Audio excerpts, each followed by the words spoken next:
And for lot 100, I have an opening bid of $100,000. 100? Any bids? 110,000. The art market is booming right now. At 120 on the telephone now, 120,000. Let's face it, it's a feeding frenzy, isn't it? 60,000 on my right, at 161. 200,000. The auction houses are having pretty fantastic success. 30 back in, gentlemen on my right at $230,000. The art market is totally unregulated. Nearer me at 240, make no mistake. It's against you, sir. It's rife with fraud. At 250,000. You can open the New York Times or the Wall Street Journal almost any day and see some story. 260. It's sort of like the penny stock market in the 1960s. Not done yet at 260,000. It's kind of fun that way, but you have to pay a lot of attention. $260,000. The trough is the art market. The trough is what's selling. Going once, going twice, going for a third. On the hammer, 270,000. All you're doing is putting what's going down well with the animals at the time. 280, back in. 290. People collect art for all sorts of reasons. Do I hear 300,000? And to find out that what you're collecting last chance. isn't real. 300,000, I will sell. Yeah, I see probably a fake a week, but I don't get caught with it. The concept of caveat emptor is alive and well in the U.S. It's just like your mother told you. If it's too good to be true, it's probably not true. Sold.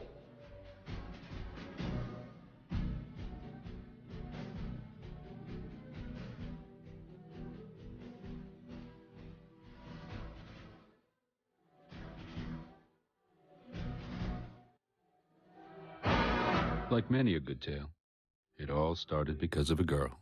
Well, sort of. I saw her across the crowded room. Her soft shoulders, her long neck, her auburn hair, her knowing smile. My friend made the introductions. They both baited compliments out of me. I had to get to know her. I had to have her. And it was then that my friend told me, she's fake.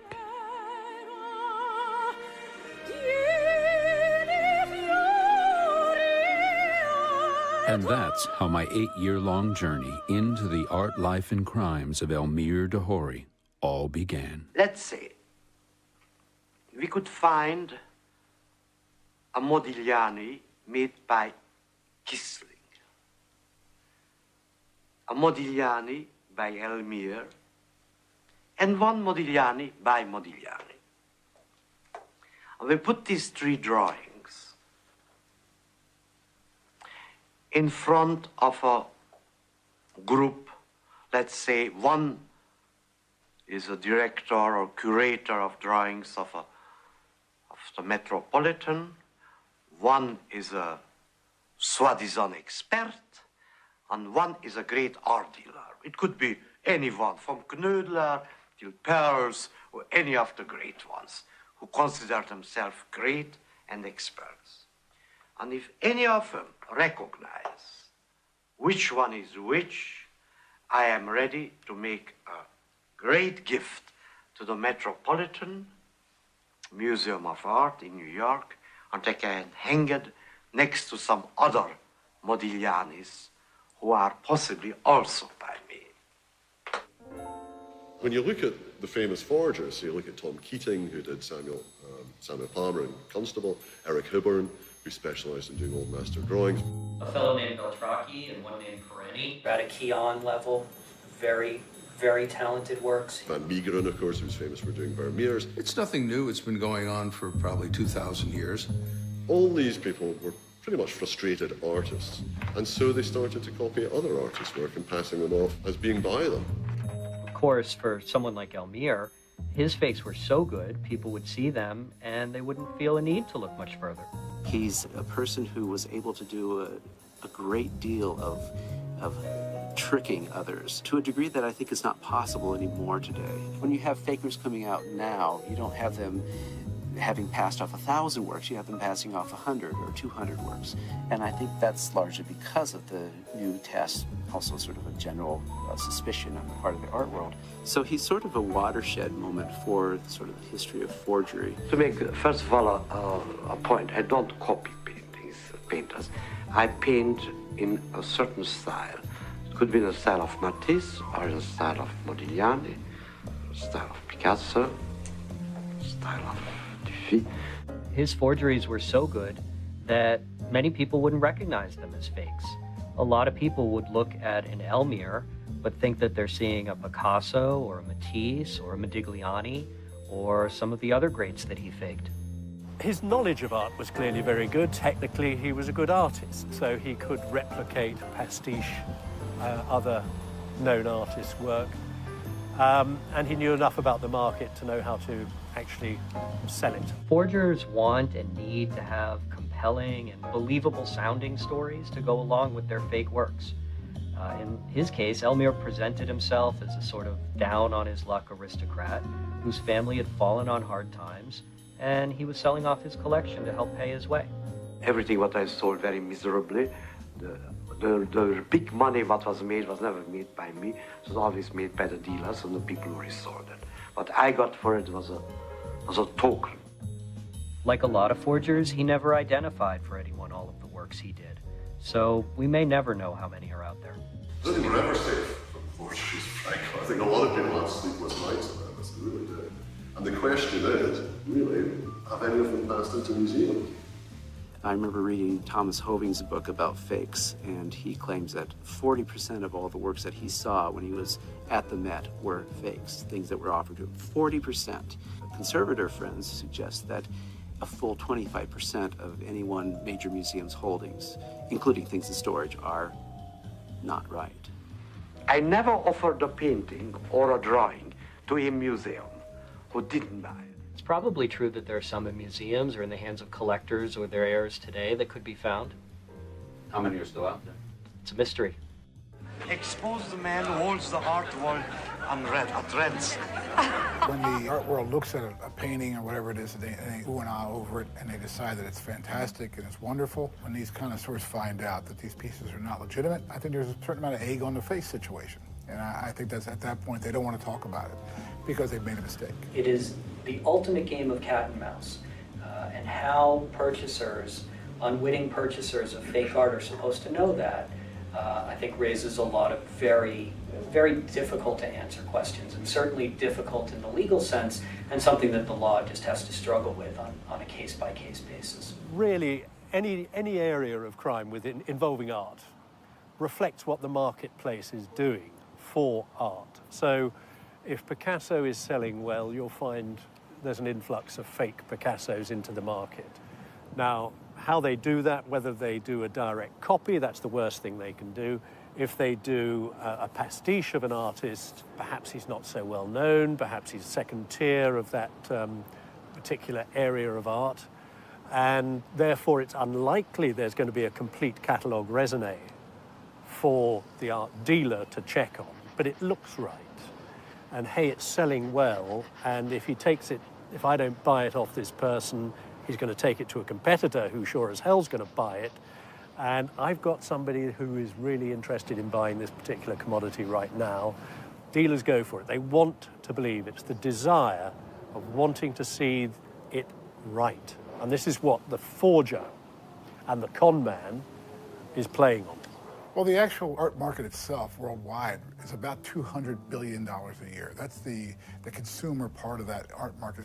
The largest consumer country in the world for this type of market is the United States. 40% of the $200 billion market is here in the U.S., almost $80 billion a year. To put it in perspective, if you take the four major sports of the United States, baseball, football, hockey, and basketball, the total receipts each year is about $26 billion. How much of that $80 billion do you think is caused by fakes? The FBI, Scotland Yard, Interpol, we put together some estimates as what the possible illicit cultural property market could have been. And at that time, we said maybe $6 billion a year. When we talk about that market, we're not just talking about theft. We're talking about frauds, forgeries, and fakes, as well as theft. And from my experience, what I've seen, probably 75% of that market is frauds, forgeries, and fakes. It is not theft. All you know is you went to a gallery of some repute and bought something with the name Matisse, and it looks like a Matisse, and you spent a lot of money on it.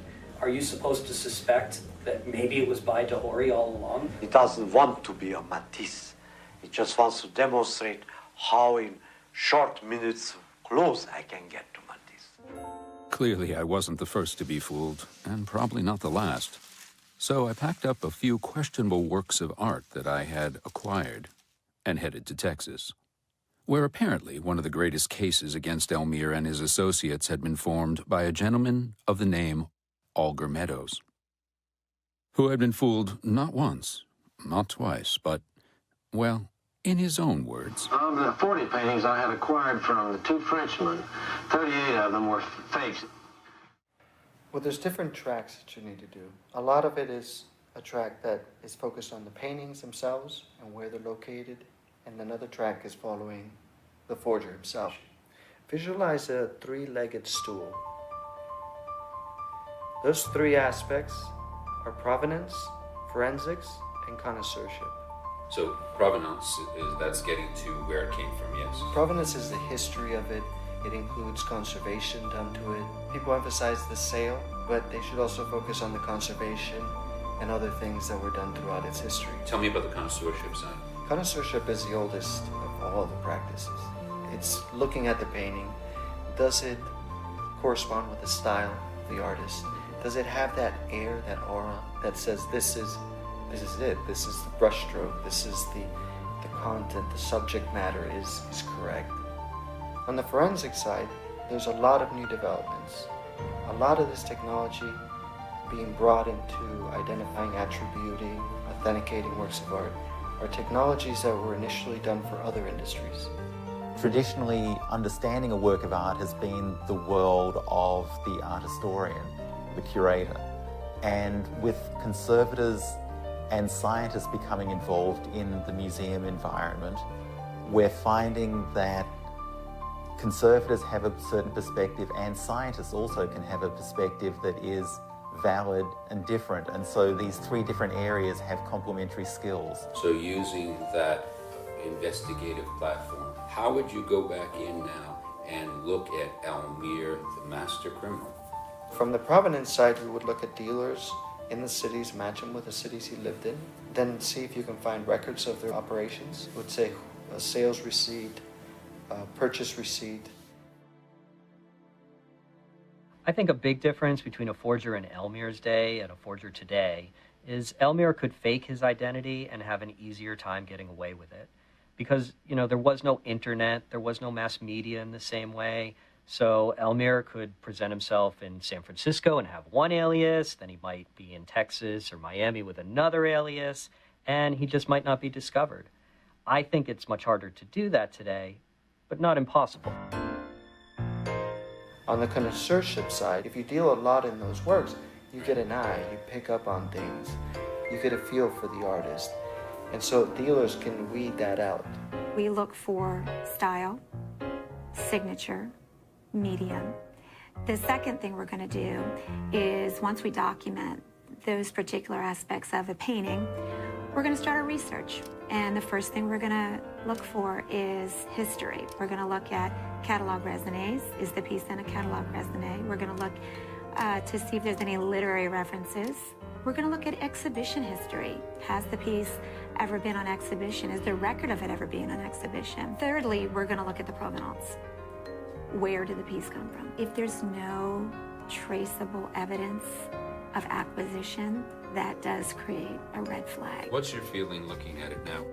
I'd have to say, while the color scheme and the composition do appear similar to Legier's other studies, the actual execution, from a gut feeling, doesn't appear to be in the hand of Legier.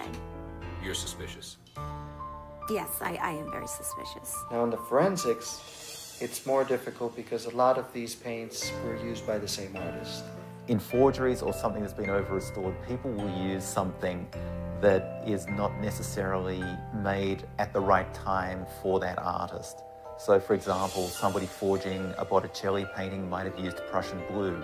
That's a blue pigment that wasn't available until several centuries after the artist had died. But on the painting it looks right, and so they'll use it. And afterwards scientists can come along and identify that the blue pigment is not azurite or ultramarine as it should be, but it is Prussian blue. And using instruments that have helped us identify pigments more carefully. Infrared spectrometry has been developed to a new level, and we can take very small amounts of material and collect a very good spectrum, and then connect that to a library, and we can identify pigments that way. Also, at Harvard, we've developed a technique called laser desorption ionization mass spectrometry, and it's a technique where you'll put a sample of pigment on a plate, zap it with a laser, and that will volatilize it, put it into a mass spectrometer, and then those very complicated organic molecules that are used for modern paint can be identified. And if we want to understand Elmyr, don't we have to sort of understand, I guess it would be his MO, why he did what he did, why not be a real legit artist, and why do this life of crime? Yeah. How would we go about that? What would you suggest? Well, if we study the person, his profile, his upbringing, his background, his socioeconomic upbringing, where he comes from. It sounds like you're suggesting we go to Budapest. In Budapest, we'll learn about the history of that period in which he comes up. He has an upbringing, he has an art education. You know, what does he do to be able to survive? Like, he changes his name. That's very common in Jewish people who went through the Holocaust and survived. But that experience is so heavy that it can create a person in a certain mold. And so from that, we'll be able to know him better and understand why it was so easy for him to just turn away from being an artist himself and just flaunt it with forgeries to fund a lifestyle. Yet our intention is to find out the truth. Find out the truth and separate the fake from the real.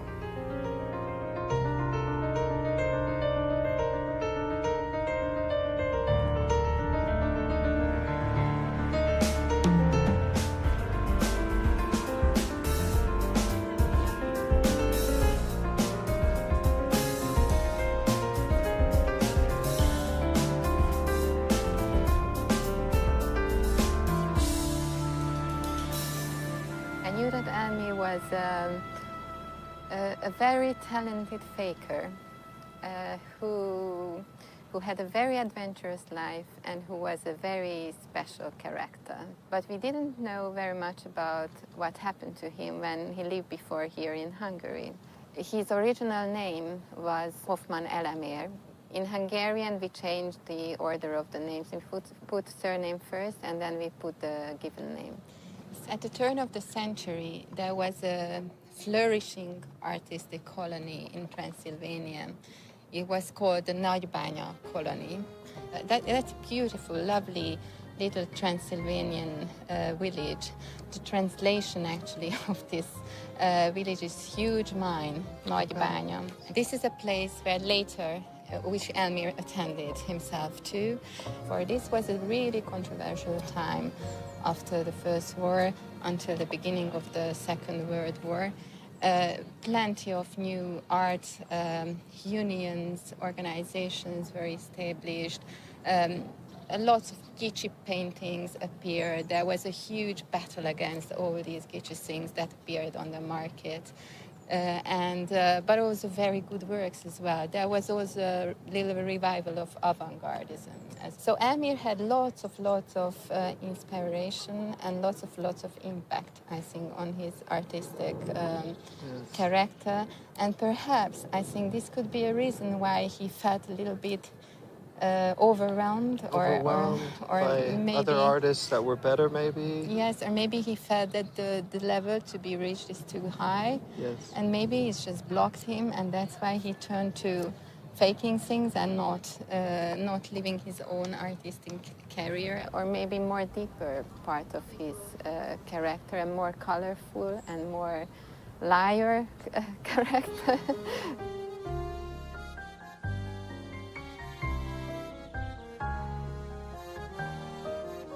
So this art camp, or we call it art colony or artist colony, it has a very rich heritage in this country. Very famous artist colonies like the Nagybánya artist colonies. It was a kind of intellectual circle, and not only the physical space, but the common thinking, but at the same time trying to produce artworks that can be distinguished from other fluents and other way of thinking. because everything was basically happening here on the spot. And there is a very important aspect of being a member of a regular artist colony like Nagybanya and many others in this country, because it was a kind of brand. As a brand, it gave you prestige. If you belong to a certain intellectual circle, that could give you some more support. To be a forger is a very strange psychological situation. To be someone and to be someone else at the same time. But they need to expose himself. The forgers themselves want to be seen somehow, not as a forger, but as somehow the producer of the work. Elmér Dohori munkásságával pár évvel ezelőtt találkoztam először, és volt szerencsénk megvizsgálni Maklári Kálmán egyik csodálatos darabját, ami egy Elmér Modigliani nő. Még ezen kívül pár másik festményt is. A vizsgálatok nagyon érdekes eredményeket hoztak. Az volt az eredménye, hogy Elmér nem foglalkozott azzal, hogy ő milyen festéket használ, hanem csak azzal a meditációval, vagy ezzel a készítési folyamattal törődött. Yeah, the surface is old.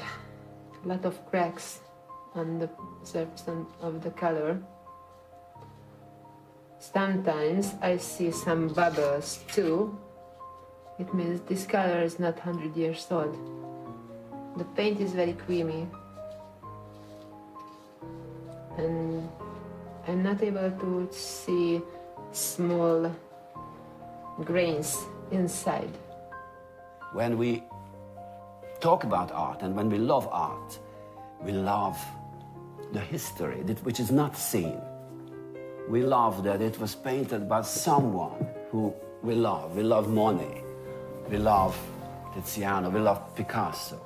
This is a part of this whole things that we believe as art. Several times I see artificial aging, folding, make it dirty, and so on and so on. When something suddenly proves to be a forgery, this is an attack of this kind of knowledge and this kind of belief in our personality. And this is something that's very, very difficult to cure. Forgery must be served as fresh as possible. So the next day is not as good. The original things have the same quality every time and gives you new questions. They have new inspirations, even at Tiziano, 500 years old. But you see that, yes, there is still some power. A hair. Maybe the hair of the artist here. It's so funny. The forgeries unveiled themselves, by themselves, automatically. This is the time. The time executes the forgeries after some years. We go step by step and measure each color with XRF gun, and later on we got the chemical components. So at first I will measure the red one. So on the red area we need to find phosphor with mercury or red lead. On the white surface, cadmium, yellow, and what is the most important, that on the white area it mustn't be titanium white if this artwork was painted with Duran. So it must be lead white, a kind of mixture with zinc white. I think that, yes, in aesthetical sense, the perfect forgery can be produced, but art historically sense, it's impossible. So it's not 100 years old, I'm sure. Now we see, it's very easy to see, yes, it's Elmér Dohori. Why did collectors of the 1950s didn't see that it's bad things? Because they were living at that time, and the forgeries were prepared for the taste of that time. Yeah, maybe the paper was much more older. I think that even today, even this moment, some corner of the world, good quality forged painting is made. let's say 50. This painting around 50 or 60 years old. And if someone asks if there are forgeries in an art collection, than a Hungarian National Gallery, I would say that, as much as I know, today we don't know about forgeries, but there might be in 100 years.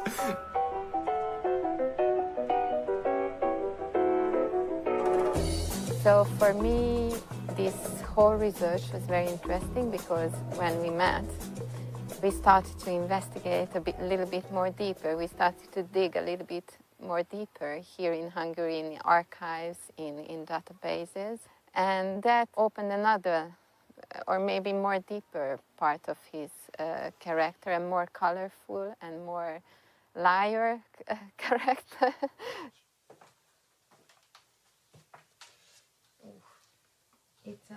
I'm not sure that it's him, but I can't really imagine that there was another Hoffmann Elemér at the same time. And it says that there was the story goes back to the last year when there was a huge case that Hoffmann Elemér Hoffmann, the painter, was punished by was arrested by the police because of stealing something. And they turned against this artist, Zita Percel, who was the actress of Víg Színház. It's a very established Hungarian theater. Yes, we found something very interesting about Elmér in an archive, a newspaper article, actually.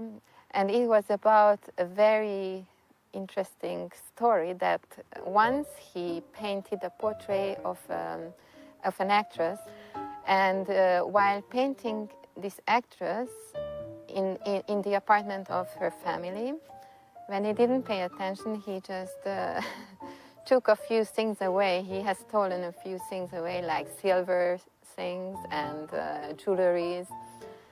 And of course, the parents of this actress discovered that he was a thief, basically. And they went to the police. The police investigated. They found everything in Elmér's flat, all the silver, all the jewelries. And of course, he was arrested. So funny stories, I think. No? And he told that, those were very, very strange times. He doesn't exactly remember what happened in those times.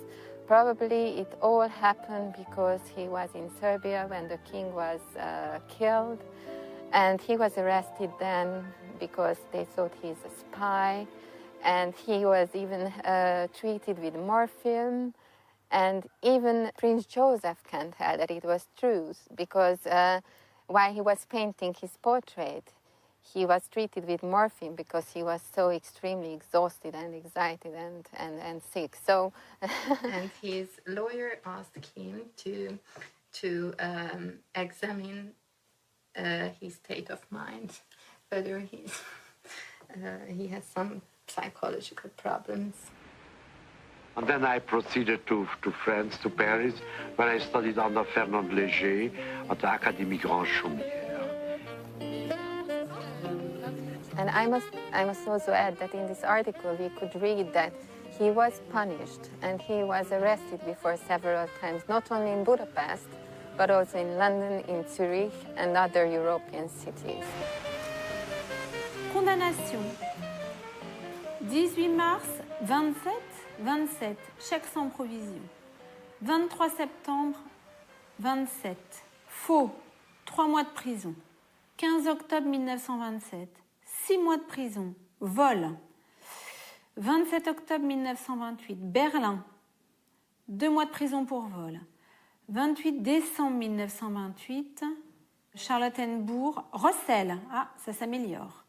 Février 1929, ça y est, ça commence. Rossel, confusion des peines. 10 mai 1929, idem. Attention, on rajoute une petite escroquerie et un détournement. 21 juin 1929, Londres, infraction à la police des étrangers, vol d'un carnet de chèques, 2 mois de prison. 23 décembre 1930, Belleville, faux dans les titres, délit répété, usage abusif de pièces de légitimation, 3 mois de prison. 1933. Zurich, escroquerie, faux. Et après, ça s'arrête. Actually, this is something that he denied and told that his passport was stolen and someone under his name committed these crimes. C'est incroyable, il a un casier judiciaire de stupéfiants, quoi. Les stupes, ça commence comme ça, après ça monte, puis on les arrête plus, quoi. When already other people sort of tried to get over the Atlantic, I returned to Budapest. Just imagine what it's like. You're in France, war is about to break out.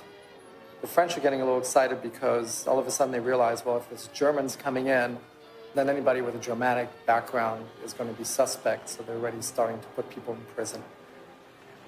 If Hungary is his home, then the natural thing to do is to go back home. Elmir goes back to Hungary, and Hungary is far away. So technically speaking, it's also a point of escape, and he is a mischievous, opportunistic person based on the background that we've come to know of him. So I think, honestly, it was the right choice for him, and he probably felt that being back in the homestead would allow him to sort of regroup and figure out what the next step would be. The war broke out.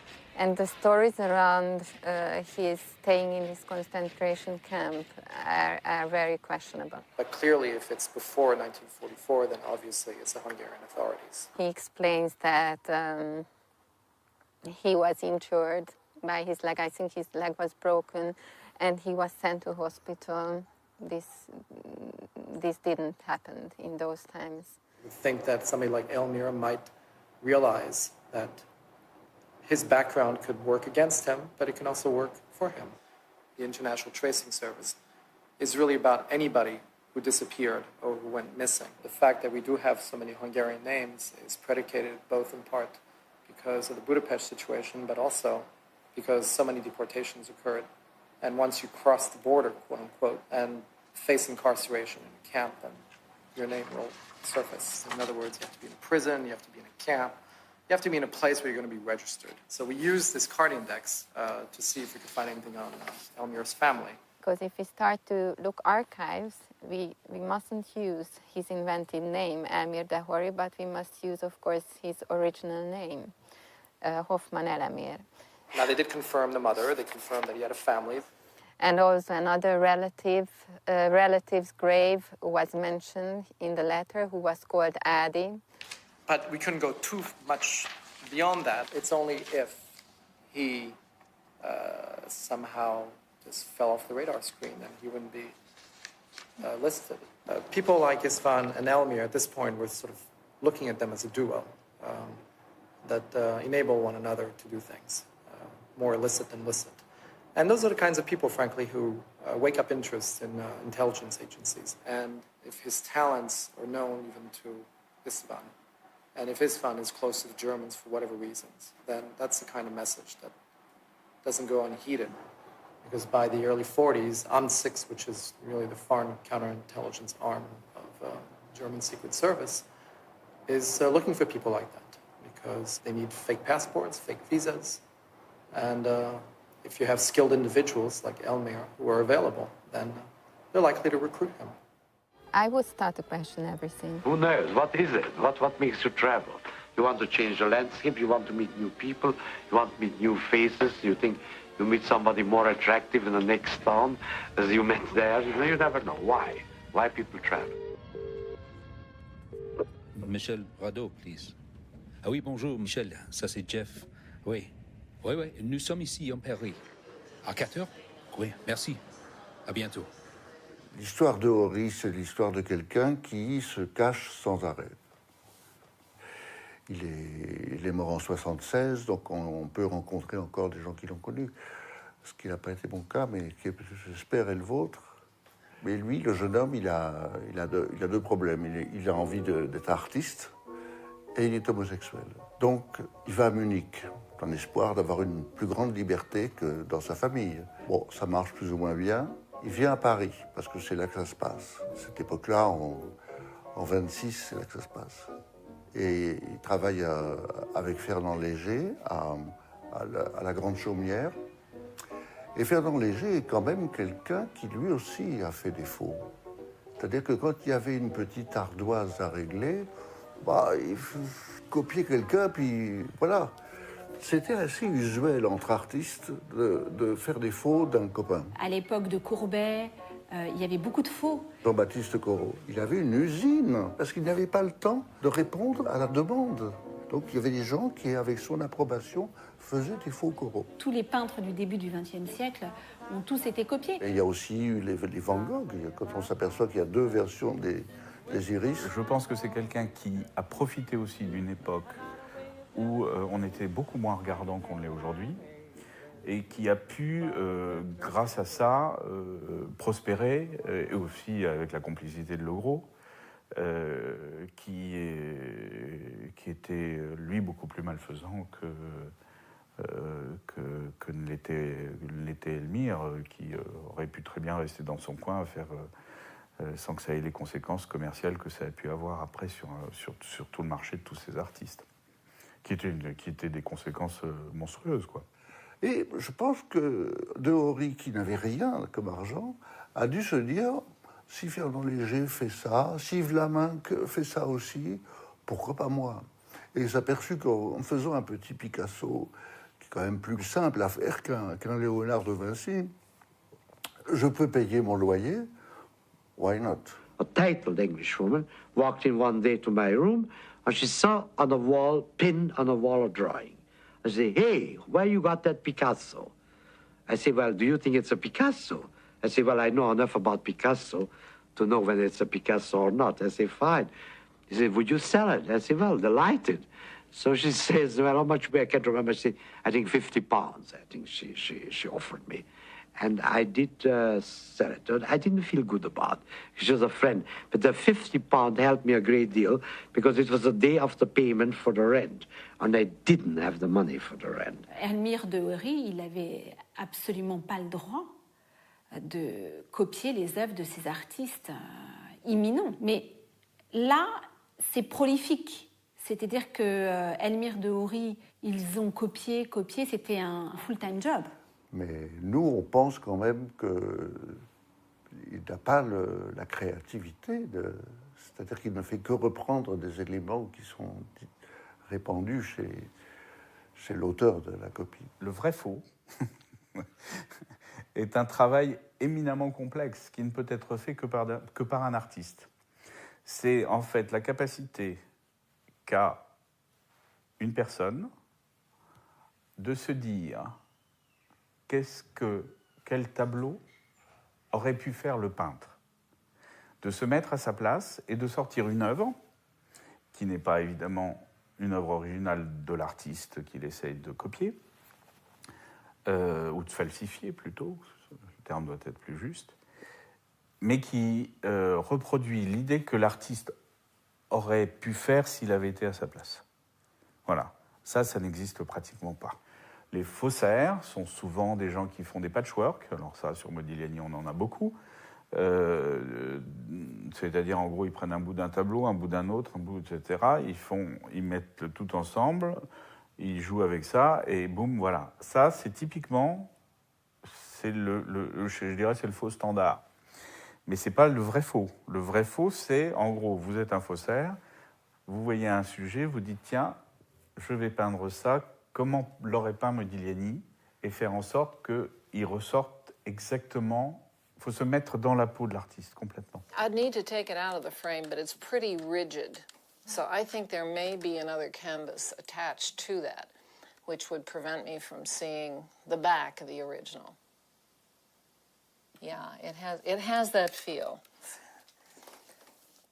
If a painting's been torn badly, if a painting is flaking, if it's been terribly buckled, crimpled up, to put it back in a single plane to consolidate the paint film. Linings have also been done,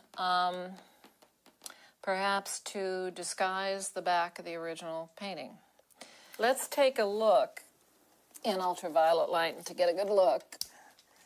The varnish is fluorescing, which indicates it's been on there for a while. If it's been in a restorer's hands, this might well be the restoration varnish. It's uneven.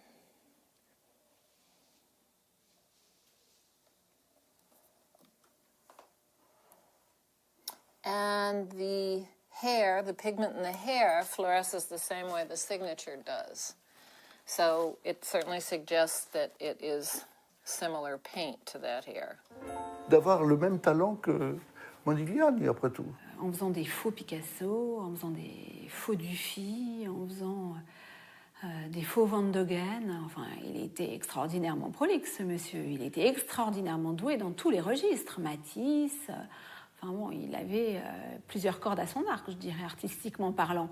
Now, we do think this is a Elmire Dahori.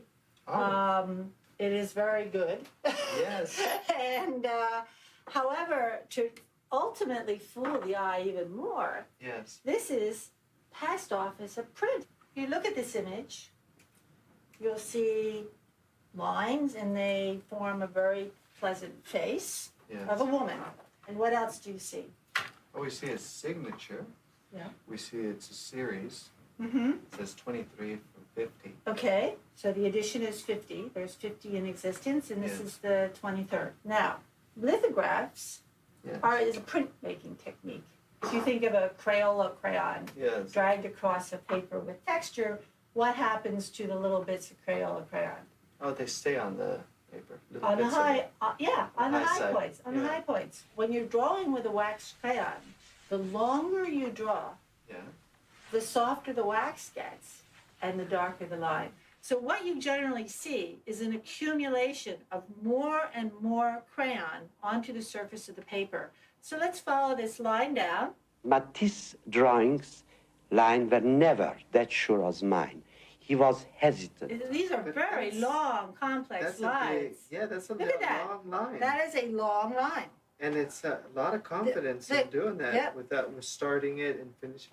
You think he understood that? This is this line right here. Oh, that went on for a while. And you can see it ends over here just when it gets really warm. Yeah. That's a very confident hand. That's extremely confident hand. Je ne suis pas sûr qu'Elmire ait cette capacité. Peut-être il l'avait. Encore une fois, on reconnaît un Elmire Dahori très vite. Enfin, en ce qui me concerne, j'en ai vu beaucoup, donc je sais voir. I want to write uniquely and exclusively of my work. And I think my work is good enough and it's serious enough to give pleasure and joy to the people who will acquire them. Il y a toujours ce problème aussi, chez lui, toujours de l'homosexualité. Hein.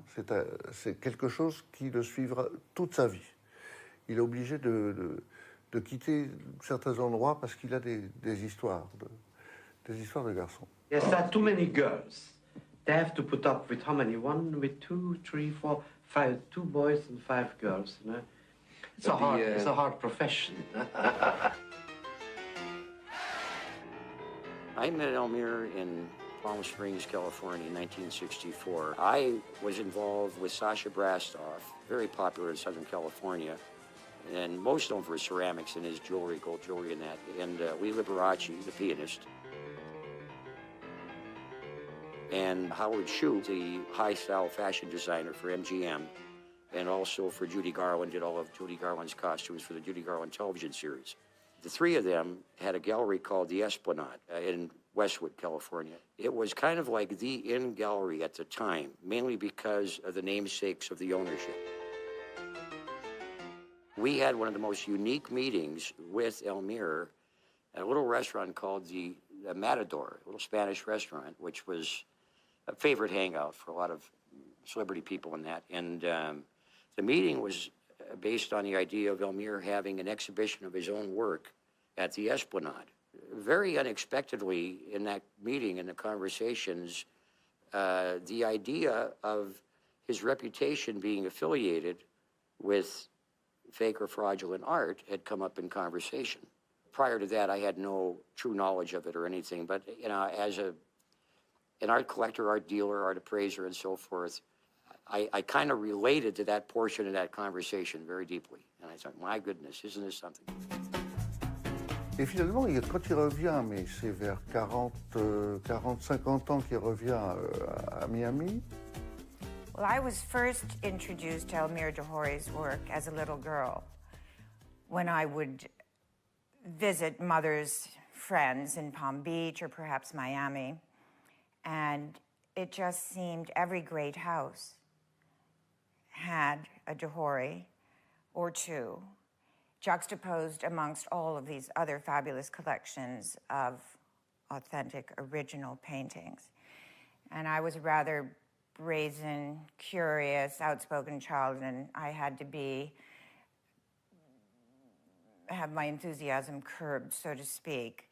You know, to not be so terribly rude as to ask which one is the Dehory, which one is the fake. Il est très déprimé, il essaie de se suicider, et à ce moment-là, c'est un autre faussaire qui, lui, a bien la tête sur les épaules et qui est un maître, Fernand Legros, qui va le sauver. Il est homosexuel comme lui. Ils sont tous les deux faussaires, mais Legros a un culot, une assurance incroyable. C'est évident qu'il y avait, à mon avis, dans cette affaire, la tête de la bande, la tête pensante, je dirais, le cerveau. C'est un type quand même qui a un coup de génie dans sa vie. Il arrive en Amérique avec des valises pleines de tableaux imités, mais pas signés. Et quand les douanes lui demandent « Mais qu'est-ce que c'est, monsieur Legros ?» il dit « Ah, ça c'est rien, c'est juste des copies. » On lui dit « C'est pas possible, c'est pas possible.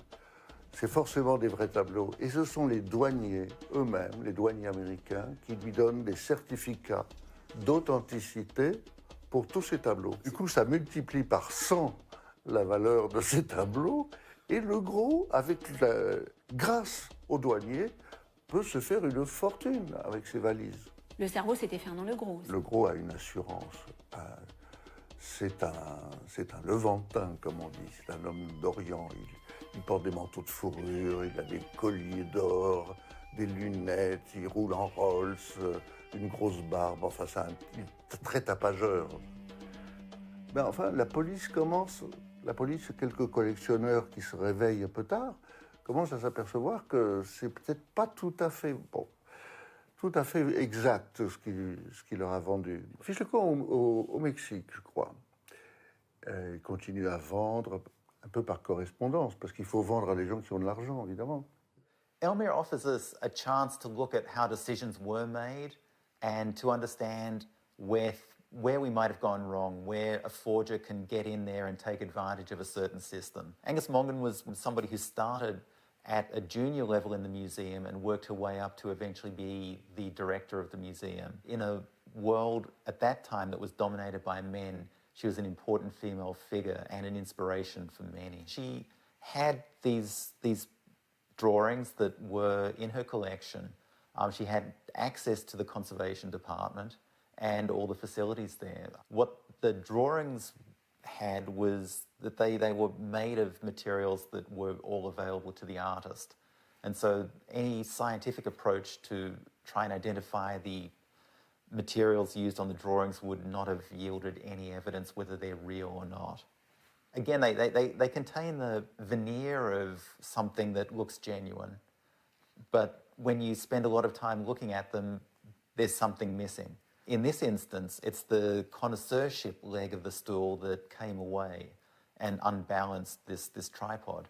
You know, she had the eye. You know, she was able to look at these and say, there's something wrong with these drawings. They don't look right. Et Legros, qui a été rejoint par un Canadien, son jeune amant qui s'appelle Réal Lessard, va fabriquer des faux tableaux, les vendre et faire des affaires. Le cerveau, c'était Fernand Legros. C'est lui qui avait les idées, c'est lui qui menait sa petite bande, qui cloisonnait d'un côté Elmire Dehory, de l'autre côté Réal Lessard, qui les faisait travailler. Eh bien, Legros, à un moment, trouve que ce qu'Elmire est un peu voyant, un peu gênant, donc il va l'envoyer en Australie pendant 1 an. if we, at first glance, as we look at this, our eyes immediately make the connections, recognize the image, and it says to us, this is Matisse. In fact, here's Matisse right back here, looking in, and this was a very exciting drawing for that, and it's signed Henri Matisse, 1935. Everything is right about it in terms of materials. The ink is right. He used a dip pen. The characteristics of the lines are correct. It is on an artist paper that is like the paper used by Matisse, and we do have a watermark on here too, right here. We know that Matisse did use MBM France paper. However, there is a little red flag here. Yes. Perregaux, J. Perregaux, would appear was never used by Matisse. Interestingly enough, Perregaux Arches was sold in Australia. Oh. Oh. C'est très intéressant parce que il savait s'adresser avec Fernand Legros et avec Réal Lessard, il s'adressait à une population toujours adaptée. Il amenait des Dufy aux États-Unis, il amenait des Matisse à Caracas. Enfin, il s'adaptait, mais vraiment, c'était des hommes d'un intérêt financier extraordinaire. Ils étaient à-pro-gain. Ce sont juste des gens à-pro-gain. Je pense qu'il a bêtement à ce qu'il lui disait, mais fais-moi des petits Dufy, on est dans la merde là, on est dans la merde. Fais-moi vite des Dufy. Et puis il allait les vendre à une pauvre comtesse.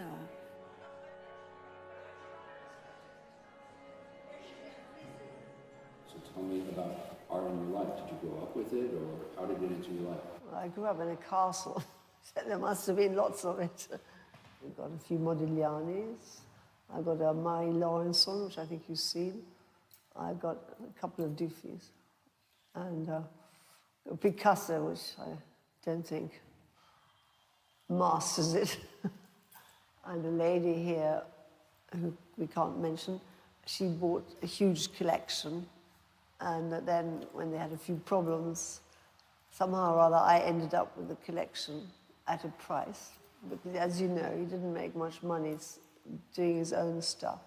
So then whoever it was started making him not copy, but make one more. So let's say there are 100 Picassos, there must be 150 nowadays. They're fakes, aren't they? They're not forgeries, because they're not copies. They're just one more. So, like if Dufy painted 20, now they're 50. I mean, he didn't copy precisely, but I mean, as you well know, he used the right paper, used the right whatever had to be. But he was brilliant, I think. I don't know. And they say, oh, he never signed Dufy or Picasso. That's rubbish. Probablement plus amoureuse de Fernand Legros, qui avait l'air d'être un homme beau séducteur. Il était proche des veuves des artistes. Some of the widows still were alive, and they were not even aware of what the husbands had done, and you would just pay them a little bit, and then they would just sign a document saying, yes, my husband painted this, and that was it. It was not that much research. Legros, qui commence à être poursuivi lui aussi, installe Elmire à Ibiza. Et Ibiza qui n'est pas encore l'île merveilleuse que tout le monde connaît, que Barbet Schroeder a filmée.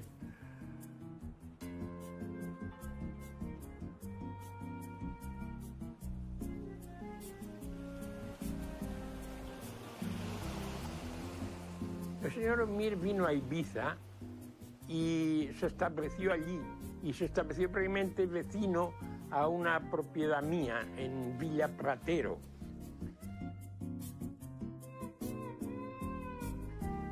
Elmire, como hizo, una persona sensible, una persona agradecida, era una persona con un gran gusto, pero sobre todo era un gran teatral. Parecía que estaba haciendo teatro siempre, que estaba siempre ante las cámaras, iba muy bien vestido generalmente, ¿no? Y para mí la idea es que era un gran histrión, un gran comediante. pero sabía vivir la vida como si fuera una comedia. Ça, c'est une partie à Ibiza. Ça, c'est moi.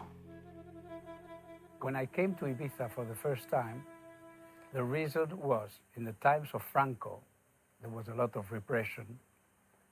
Here was a place with total freedom, completely virgin, very poor island, but because of poverty, it was absolutely beautiful. We were living without electricity and running water in the country.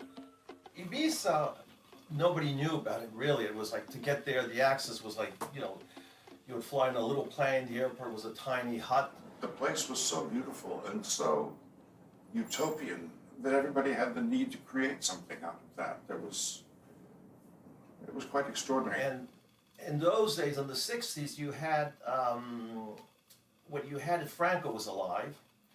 So you had basically all the criminals who were being sought after by Interpol or whatever living in that island. You had Nazis, you had con men, you had everything. And in fact, you know, the police force in the island were dressed in remnants of the Africa Corps. Because Spain in the 60s and 70s was, you know, church, and it wasn't like it is now. They were like 40 years behind. The group of people in Ibiza was called the family. They were all black sheep escaping from our families, and we created the family here. It was a beautiful island. It was a wonderfully magic time, actually. It was a fantastic time. In retrospect, it seems incredibly innocent. One of my uncles had a lover called Ángeles de la Vega. When I arrived to Ibiza, there was a woman, she's still alive, called Arlene, an American woman. She opened el bar La Tierra. It would be a little bit like Rick's in Casablanca. You'd see people there you knew from all over the world. The bar was fantastic. It was the meeting point after dinner. It was run by a Jewish American lady named Arlene Kaufman. She spoke Spanish impeccably, grammatically, but with a Brooklyn accent. So it was, oye, Juan, por favor, tráigame aquello. I mean, it was... And she was a fantastic DJ. Not chumba, chumba, chumba, but I mean, the best music you ever heard was Arlene in La Tierra. The first day I arrived to Ibiza, of course, I go to La Tierra. Ángeles de la Vega, she had a bar next called La Sirena Gorda, the Fat Mermaid. She was fat also. Come, sit down, let's talk. Then I realized she was the lover, had been the lover of my uncle Oliveras de Lar. I was really young and looking quite good. So she took me to Elmir's house as a sexual present. I wanted to kill her. I arrived there, completely naive, I didn't know her. Elmir already was, he always looked like a very old man to me, you know? I never met Elmir very young. He had white hair, small, with glasses sometimes, you know. And I remember there was like a sculpture, white sculpture of a mermaid with a male sex. And I was waiting like this, and suddenly I realized I was against that funny sculpture. Well, no problem. Elmir understood perfectly that I was not going to be there for what Ángeles thought. And we became good friends. Elmir's house, La Falaise, was very beautiful. And he invited me to his villa, his rented villa in Ibiza, which I really enjoyed. And the funny thing about staying there was that you never saw him early in the morning, because his routine was to get up at dawn, and there was one, it was like a sort of garage, and he used to work in there, and the one thing was banned. He made it very clear you were not allowed into that room. That room was a secret. And that's why he painted, you know, until about lunchtime. There were a lot of artists in Ibiza in those days. That was it was very much a center of activity, of creative activity. There was a lot going on. And then he would go down to Ibiza town, where he was a great character. People loved him, and you know, he would sit at his favorite bar and have a coffee, and people would say, "Hi, Elmir." And he had always a coat around him in the Montesol. We met him at that cafe. whatever the cafe is called, in Ibiza. This was a picture that Elmire did when we were both in Ibiza town, and he was sitting at a cafe, as he always did, particularly on a Saturday morning. And, you know, I suddenly noticed he was doing a drawing, and it turned out that he was sketching me with this rather ridiculous hat. And afterwards, he tore it off and gave it to me, and I'm rather proud of it. Always when he was having a drink there or coffee or lunch, there was a lot of people sitting around him. So tomorrow the party is a big party, so don't miss it tomorrow at 8 o'clock. 8 o'clock. And he was inviting everyone who would like to have a drink or whatever. It was incredible. He was adorable. He was very small, and he had a mind of his own, as you well know. He was giving a fabulous party. Everybody was received like princes, and you were living in another world. Of course, they had no money problem. Everybody wants to eat. He liked to play with people who were like European aristocracy.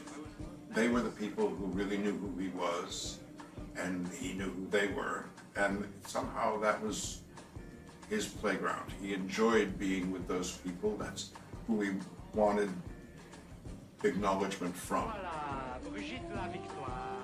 He knew the whole French community in Ibiza. He knew Jacqueline de Ribes, he knew my uncle, Fred de Cabrol, he knew Guylaine de Polignac, and he had many friends. He had Ursula Andress, who was a very good friend of his. He knew Roman Polanski, was a very good friend of his. Fernando Rey, the actor.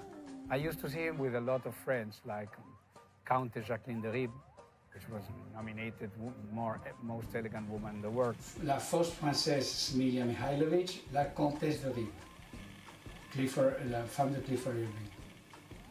Moi avec la fausse princesse. Smilia Mihailovic was an incredible personage. Very good friend of Elmire, but it was fantastic because Smilia was married to a taxi driver. When she comes here, and we don't know why she comes here, she pretends she's a princess. But they used to talk or in Hungarian or in Yugoslavian, and they were insulting each other. It was fantastic. I remember her saying, "Jebo tipas mater," it's like, fuck you, to him. And in French, he was saying, "Princesse de mon cul," princess of my ass.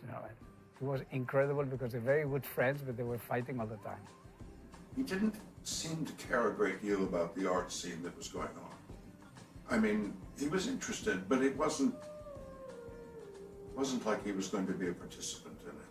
Y entonces todo el mundo se enteró. Nuestra posición con Elmire es una posición compleja, porque Elmire es un personaje complejo y debe ser tratado, yo creo que de una manera específica. La figura de Elmire me parece una figura fascinante desde el punto de vista humano. El hecho de que él inventara cuadros, no copiara, sino inventara cuadros de artistas anteriores, famosos, conocidos, colgados en los museos, me parece genial. Pasha organizes a party for cancer, and there was an auction, and Elmire gave us a painting. And the painting is in the book of Pasha, the photo with him, and the painting is quite ugly, because he was fantastic, à la façon de Picasso, à la façon de Chagall, à la façon de Matisse, fantastic. But when he was supposed to do something, it was for flowers and not very good. There's some forgers who can copy very well, and then they have their own style. He didn't have his own style. I think he had an extremely profound understanding of what other artists had done. I don't think he had the same desperate need or commitment to realize that in himself. But the fantastic thing of Elmire, he was unique in this world, he was inventing. I mean, and you would see, this is a Matisse, this is a Picasso, this is a Chagall, this is a Renoir. Even Picasso would have said, this is mine. Cuando yo empecé a trabajar en este museo, El Museo de Arte Contemporáneo de Ibiza es uno de los primeros museos de arte contemporáneo que se fundan en España, que en los fondos del museo había 2 cuadros del Mir, un falso Degas y un falso Picasso. Mi idea fue, bueno, vamos a colocarlo, porque la gente tiene el derecho a llegar a Ibiza y encontrar que en el museo hay el Mir, porque vivió en Ibiza, etc. Entonces lo pusimos en esa parte un poco, vamos a decir, de tránsito, zonas de confrontación que yo llamo entre lo que son las salas de exposición temporal o permanente. Entonces ya no se convierten solo en piezas de museo, se convierten en piezas filosóficas para pensar sobre ellas y sobre el hecho de que muchas veces, si me permites el dilatarme un poco en la explicación, es que está puesto al lado de un cuadro de Goya, que no sabemos si es de Goya. Hay un juego ahí, nuestro, del museo, porque es un Elmir, está claro, está firmado, pero es un falso Degas. Al lado de un cuadro de Goya que tampoco sabemos seguro si es de Goya. Yo creo que sí es de Goya, pero no se sabe seguro. Yo no soy una especialista, ni en Goya ni en Elmir. Pero dije, bueno, vamos a investigarlo. La investigación fue muy larga y yo di una conferencia hablando de por qué a mí me parecía de Goya, pero lo importante no es eso ahora, sino el hecho de que al final yo pusiera ese cuadro junto al Elmir, porque con eso presento las obras diciendo ¿qué es lo falso? ¿Qué es lo verdadero? ¿Qué es lo legítimo? ¿Es el cuadro de Goya realmente de Goya? Y si no es de Goya, ¿qué importa? Realmente eso es lo importante. Si el cuadro es fantástico, sea de quien sea. Pasa lo mismo con el Mir. El cuadro es divertido, es fantástico, es genial la historia. Por tanto, la idea de falso, la idea de verdadero, es una idea interesantísima desde el punto de vista de un historiador, pero también de cualquier persona, para pensar muchas veces si es falso o si es verdadero, o si hay algo por encima de eso, que es la historia fantástica que late debajo y que legitima inclusive la falsedad. Entonces ya no se convierten solo en piezas de museo, se convierten en piezas filosóficas, casi metafísicas, para pensar sobre ellas y sobre el hecho de que muchas veces es algo que debe ser considerado, pero no es lo más importante. Dibujaba tan bien que tenía que dibujar con la mano izquierda, porque con la derecha le sabían demasiado perfectos, más que a mí ni los dibujos. O sea, para mí era un gran artista. Sometimes in art, talent is the first thing that has to be transcended. It's when you go beyond your talent and you go beyond what you know or what is known that it starts to become meaningful and starts to become valuable. Yo he visto pintar dibujos y rápidamente y con 4 trazos geniales.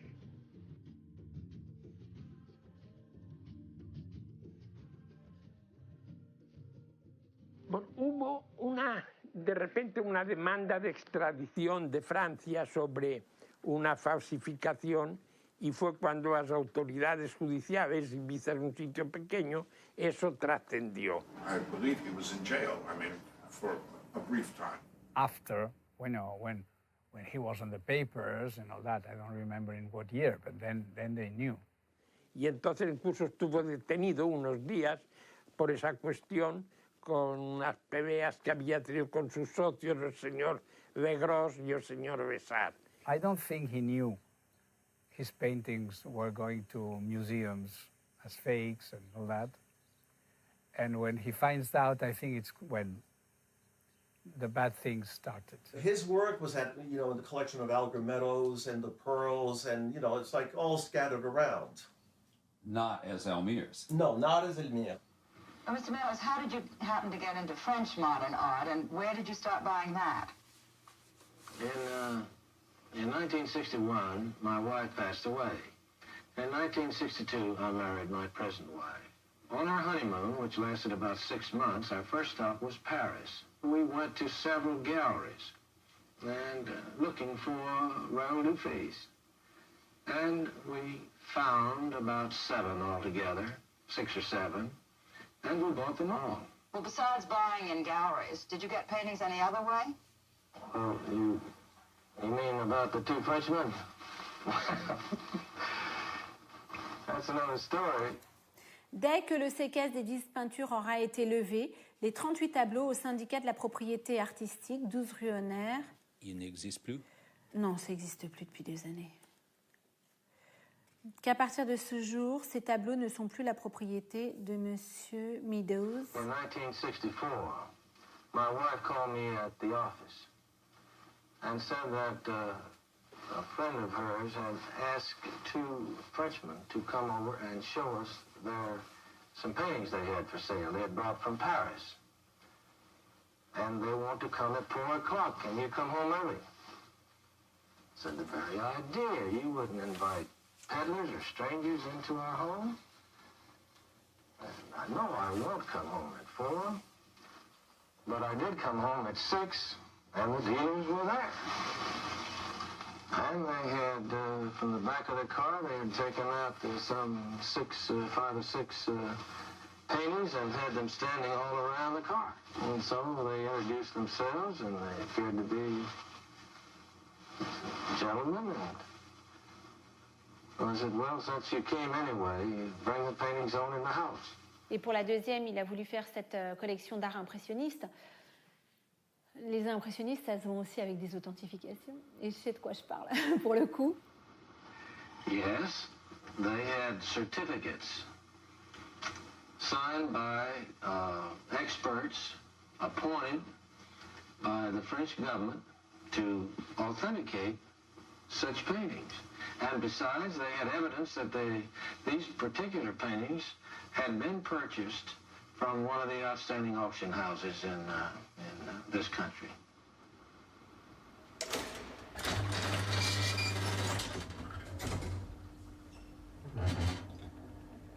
I met Mr. Meadows through an American attorney. I don't remember if he filed his complaint before the exam, before the French justice, through me or through the US consular.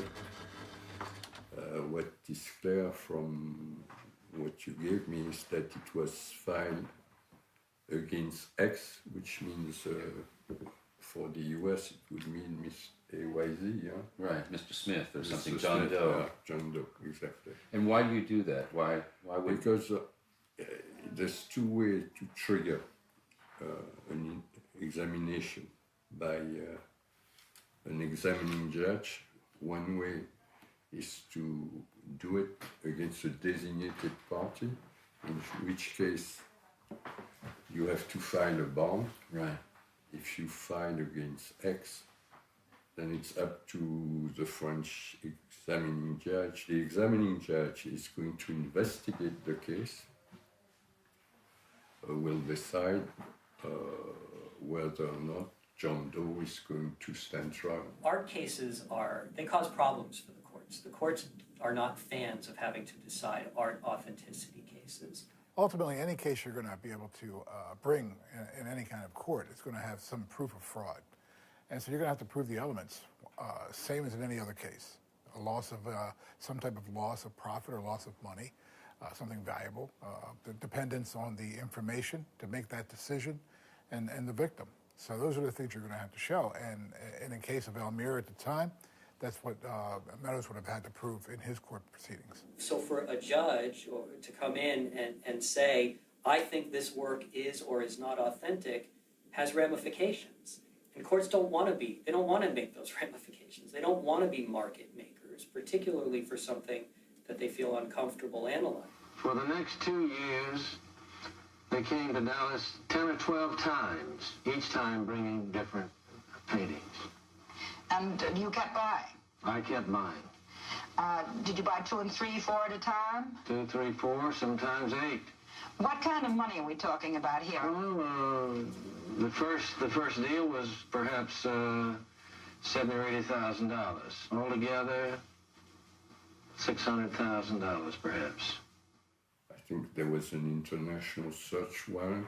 Le Gros, I believe, was arrested in Switzerland. Interpeller Fernand Le Gros en Suisse. Il fallait donc qu'il défère un mandat, qu'on lui dise vous venez être entendu par le juge. Et puis s'il ne voulait pas venir, on ne pouvait rien faire. When you have an international warrant, there's a cooperation between the two states.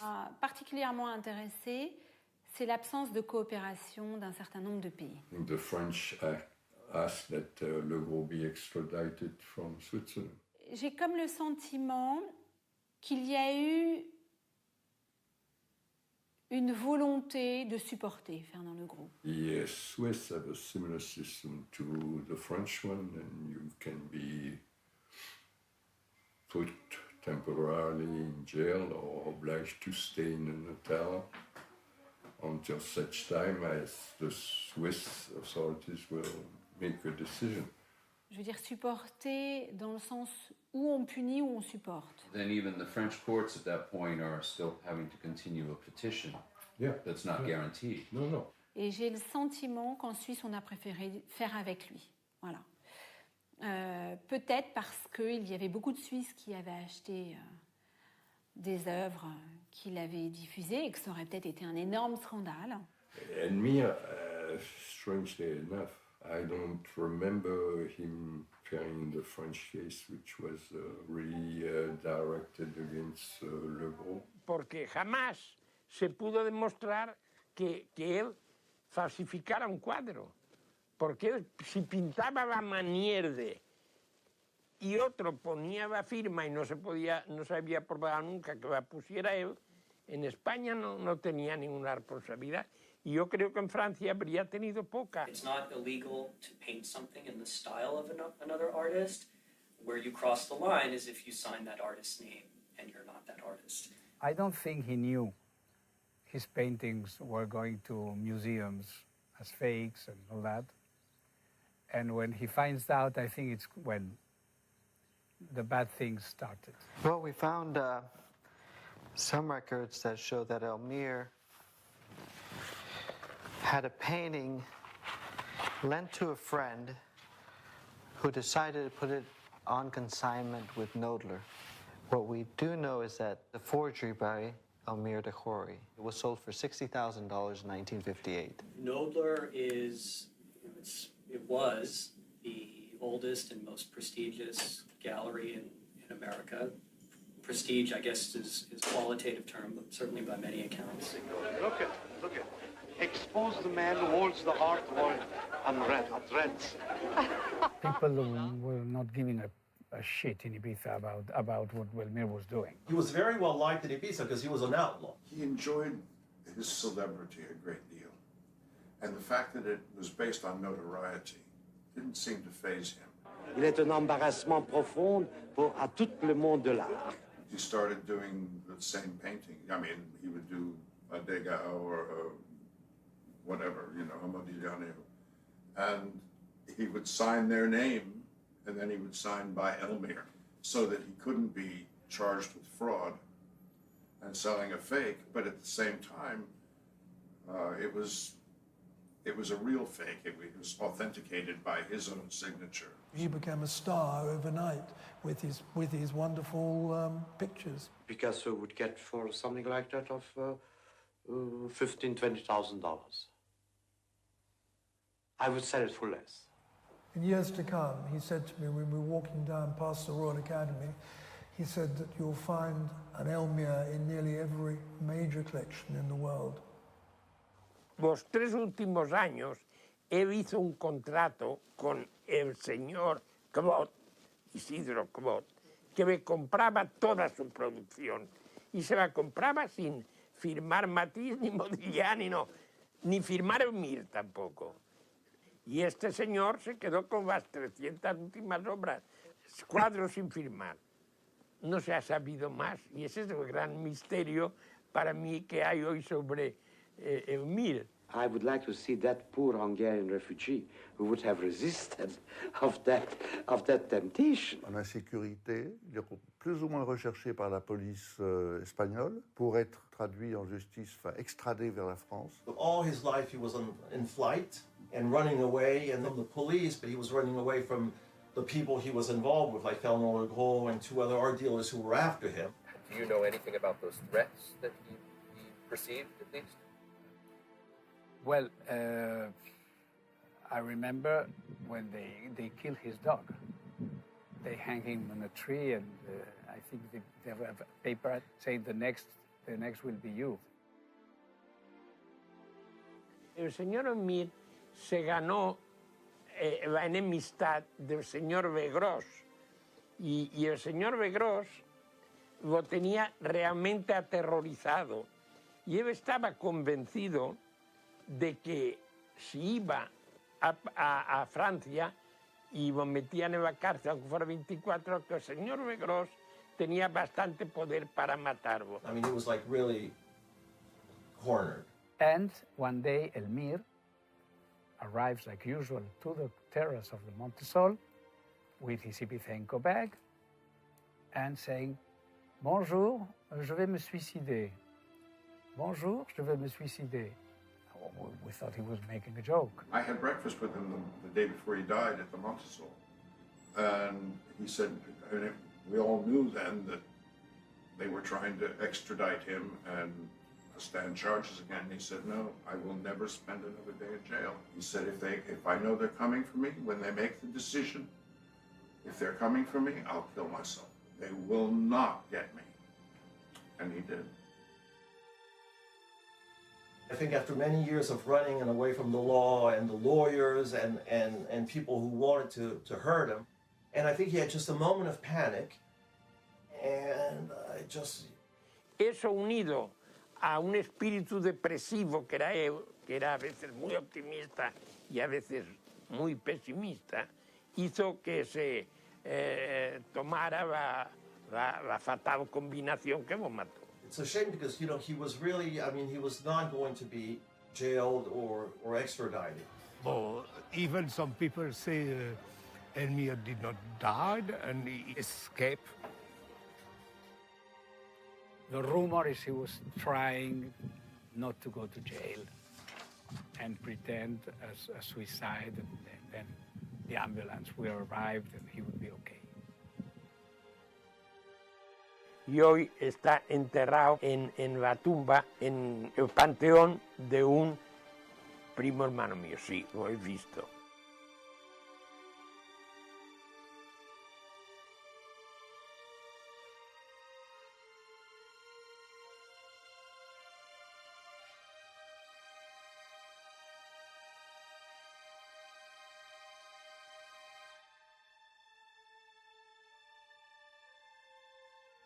They have to be somewhere. Normally, the 44 works that were fake should have been destroyed.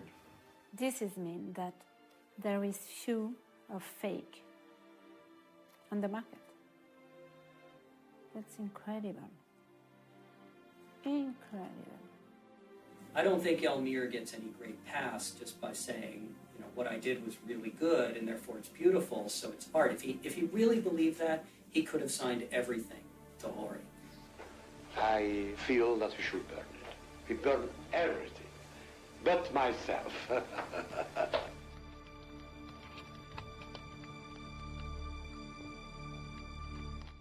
It's been said that beauty is truth, and truth beauty. But doesn't Elmire's work blur that line?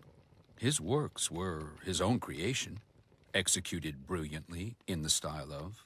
At the very least, doesn't his life demonstrate him to be undeniably a true original?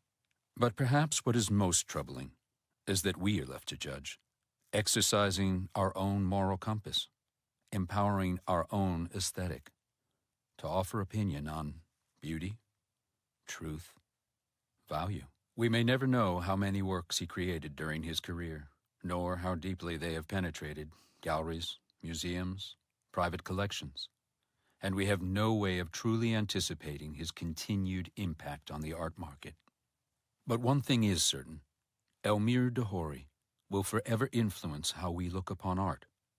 And in that, he has ensured himself a page in art history as an accomplished, celebrated, real fake.